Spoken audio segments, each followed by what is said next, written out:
Alright, so the joker valve is what keeps water from coming back into the toilet bowl from the holding tank, and it is located at the base of the pump here, and there is a nut there as well as one here that I've already taken off. And so as soon as you take that off, then it looks like this. This is the old one, and it sits in there in this orientation, and you can see that this one is remaining open.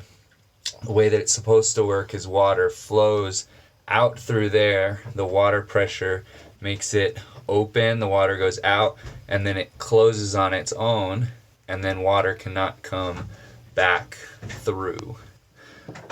So that is the joker valve.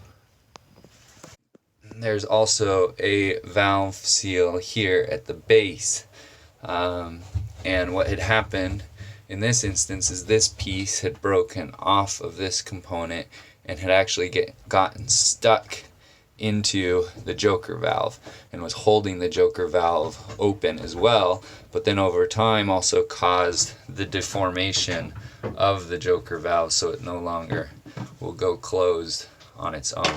So obviously to take this off, you first have to undo the bolts kind of to get access from the joker valve. Undo that, then you have access to these three flathead screws.